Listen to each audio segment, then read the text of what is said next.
Hello friends, ചെമ്പനീർ പൂവിൻ്റെ ഏറ്റവും പുതിയ എപ്പിസോഡിലേക്ക് എല്ലാവർക്കും സ്വാഗതം. അങ്ങനെ പാവം പിടിച്ച് നമ്മൾ രേവതിയുടെ വണ്ടി ട്രാഫിക് പോലീസ് സ്റ്റേഷനിൽ കൊണ്ടുപോയല്ലോ. അപ്പോൾ രേവതിക്കാണെങ്കിൽ ഇതിപ്പോൾ ഒരു സങ്കടമില്ല കേട്ടോ. രേവതി പാവം കരഞ്ഞുകൊണ്ട് നേരെ സ്റ്റേഷനിലേക്ക് ഓടി വരുന്നുണ്ട്. അവിടെ നിൽക്കുന്ന ഒരു ലേഡി പോലീസിനോട് പറയുന്നുണ്ട്, എൻ്റെ വണ്ടി ഇങ്ങനെ ഇവിടെ കൊണ്ടുവന്നിട്ടുണ്ട്, എനിക്ക് എൻ്റെ ജീവിത മാർഗ്ഗമാണത്, അതിനകത്ത് നിറച്ചും പൂവെല്ലാം കെട്ടി വെച്ചേക്കാണ്, ദയവ് ചെയ്ത് എനിക്ക് ആ വണ്ടി തരണമെന്ന് പറയാം കേട്ടോ.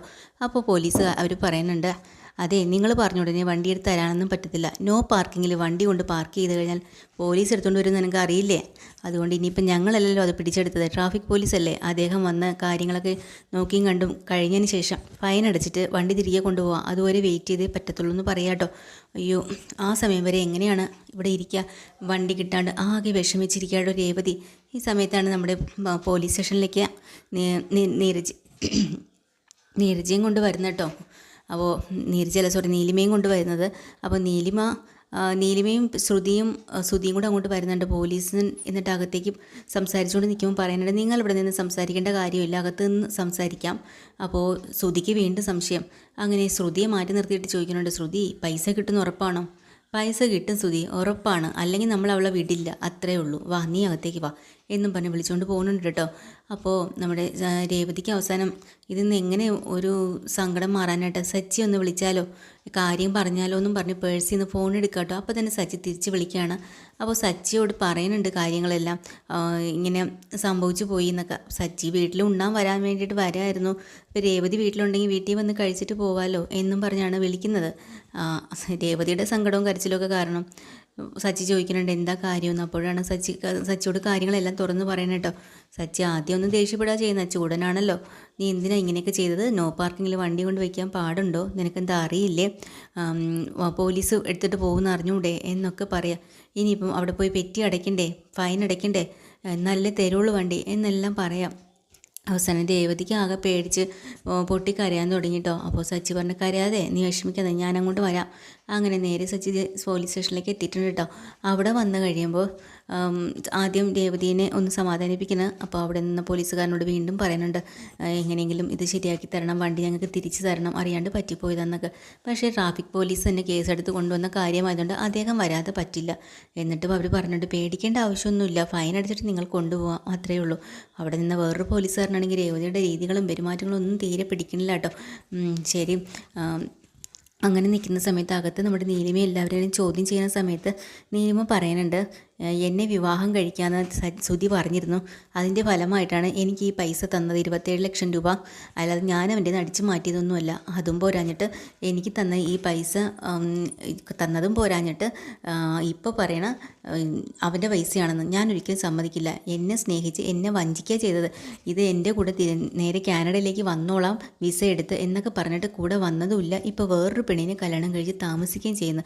ഇതപ്പോൾ ശരിക്കും പറഞ്ഞാൽ ഈ ശ്രുതിയല്ലേ സാറേ എന്നെ പറ്റിച്ചത്, അത് ഞാനാണോ ഇയാളെ പറ്റിച്ചതെന്നും പറഞ്ഞാൽ അങ്ങ് തുടങ്ങാട്ടോ. അപ്പോൾ ശ്രുതിയും വിട്ടുകൊടുക്കില്ല കേട്ടോ. ശ്രുതി ഇരിക്കണതിൻ്റെ ധൈര്യത്തിൽ തന്നെ ശ്രുതി പറയുന്നുണ്ട്, എടി നീ മിണ്ടാതിരുന്നോ, നീ ഇങ്ങനെയൊന്നും പറയരുത്, നീ സ്നേഹിച്ചതിന് വഞ്ചിച്ച്, നീ കള്ളിയാണ്, എന്നോട് ഒരു സ്നേഹമില്ലായിരുന്നു, എന്നിട്ട് നീ എന്നെ സ്നേഹിക്കുന്നെന്നും പറഞ്ഞ് അഭിനയിച്ച് നടിച്ചിട്ട് എൻ്റെ കയ്യിൽ നിന്ന് പൈസയും പിടിച്ചു വാങ്ങി. സാറേ, എൻ്റെ അച്ഛൻ്റെ റിട്ടയർമെൻറ്റ് കാശായിരുന്നു അതാ ഞാൻ ഇവർക്ക് കൊടുത്തതെന്ന് പറയട്ടോ. അപ്പോൾ പോലീസുകാരൻ പറഞ്ഞു, അച്ഛൻ്റെ റിട്ടയർമെൻറ്റ് കാശ് വാങ്ങി നീ ഇവർക്ക് കൊടുത്തു, അപ്പോൾ അച്ഛൻ്റെ നീ പൈസ അടിച്ച് മാറ്റിയല്ലേ?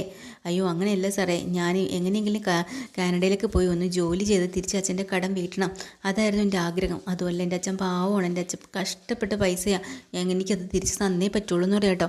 അപ്പോൾ തന്നെ വീണ്ടും നീലിമ പറഞ്ഞിട്ടില്ല, ഇനി എന്ത് തന്നെ പറഞ്ഞാലും ശരി തന്നെ, ഞാനിത് തിരിച്ചു തരാൻ പോകുന്നില്ല. അപ്പോൾ ശ്രുതി പറയാം, അങ്ങനെയാണെങ്കിൽ നീ ഇന്ന് പോകണ്ട, ഒരു കാര്യം ചെയ്യ് സാറേ, കേസ് ഫയൽ ചെയ്ത് നേരെ കോടതിയിലേക്ക് പോട്ടെ എന്ന് പറയാം കേട്ടോ. കോടതിയും കേസും ഒക്കെ ആയിക്കഴിഞ്ഞാൽ നീലിമയുടെ യാത്ര മുടങ്ങുമല്ലോ, പുറത്തേക്ക് പോകാനും പറ്റത്തില്ല. അങ്ങനെ അവർ പറഞ്ഞിട്ട് എൻ്റെ വക്കീലൊന്ന് വന്നോട്ടെ എന്ന്. അങ്ങനെ നീലിമയുടെ വക്കീൽ വരും കേട്ടോ. അങ്ങനെ നീലിമയുടെ വക്കീലും വന്ന് കുറേ സംസാരിച്ച് കാര്യങ്ങളൊക്കെ സെറ്റിലാക്കാൻ നോക്കുന്നുണ്ടെങ്കിലും ഒരു വിധത്തിൽ ഇവർ അടങ്ങുന്നില്ല. അങ്ങനെ നീലിമയെ വിളിച്ച് മാറ്റി നിർത്തിയിട്ട് പറയുന്നുണ്ട്, അതെ, എനിക്ക് നിങ്ങളോടൊരു കാര്യം പറയുന്നുണ്ട്, ഇനിയിപ്പോൾ അവർ ചോദിച്ച പൈസ നിങ്ങൾ കൊടുത്തേ പറ്റുള്ളൂ, കൊടുത്തിട്ട് നിങ്ങൾ തടി തപ്പാൻ നോക്ക്, അല്ലാതെ ഒന്നും ചെയ്യാൻ പറ്റത്തില്ല. അപ്പോഴാണ് നീലിമ പറയുന്നത്, എന്താ സാറിങ്ങനെ പറയുന്നത്, സാറും കൂടി ഇങ്ങനെ പറഞ്ഞാൽ ഞാൻ ആരെയും പറ്റിച്ചിട്ടില്ല, എൻ്റെ കാശ് അത്, ദേ നിങ്ങൾ അവരെ പറ്റിച്ചോ കുഴപ്പമില്ല, പക്ഷേ എന്നെ പറ്റിക്കാൻ നോക്കല്ലേ, എനിക്ക് കാര്യങ്ങളൊക്കെ ഏകദേശം പിടികിട്ടിട്ടുണ്ട്.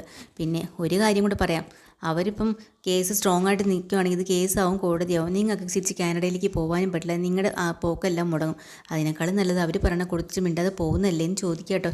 പിന്നെ അവരാണെങ്കിൽ ആ ലേഡി അവരുടെ അയാളുടെ ഭാര്യയില്ലേ അവർ കുറച്ച് ബുദ്ധിമതിയാട്ടോ എന്നിങ്ങനെ പറയാനുണ്ട്. അപ്പോൾ തന്നെ നീലിമ പറയാം, ശരിയാ, അവനാണെങ്കിൽ ഒരു ബുദ്ധിയില്ലാത്ത മരമണ്ടന, അവനെങ്ങനെയാണ് ഇതുപോലൊരു ബുദ്ധിയുള്ള ഒരു പെണ്ണിനെ കിട്ടിയെന്നാണ് ഞാൻ ആലോചിക്കുന്നത്.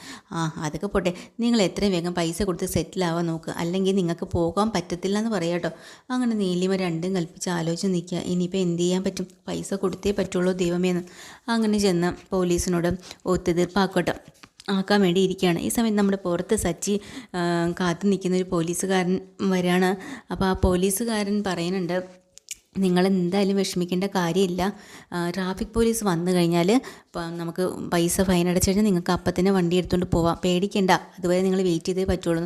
പക്ഷേ അതിനകത്ത് പോകുന്നുണ്ട് സാർ, അത് വാടിപ്പോവും, എൻ്റെ കച്ചവടമാണ് എനിക്ക് വലുത്, എനിക്ക് എല്ലായിടത്തും കൊണ്ട് കൊടുക്കാനുള്ളതാണ്. അപ്പോൾ അയാൾ പറഞ്ഞിട്ടുണ്ട്, അങ്ങനെയാണെങ്കിൽ നിങ്ങൾ പൂ എടുക്കാൻ ഞാൻ എന്താണെന്ന് ചോദിക്കട്ടെ, പൂ മാത്രം കിട്ടിയിട്ട് കാര്യമില്ല, നമുക്ക് വണ്ടിയും കിട്ടണമെന്ന് പറയാട്ടോ.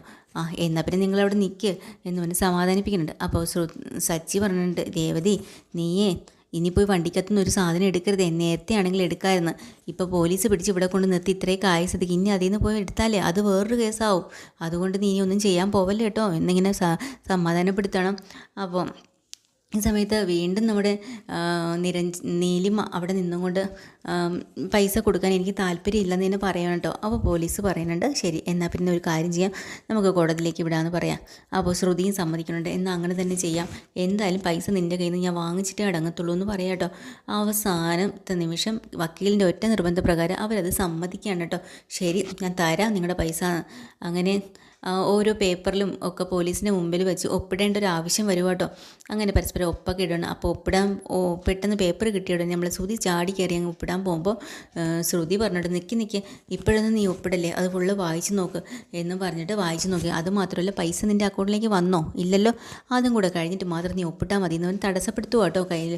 അതാണ് എപ്പിസോഡ്. പുതിയൊരു എപ്പിസോഡ് വീണ്ടും വരാം. ചാനൽ ഇഷ്ടമായി ലൈക്ക് ചെയ്യുക, ഷെയർ ചെയ്യുക, സബ്സ്ക്രൈബ് ചെയ്യുക.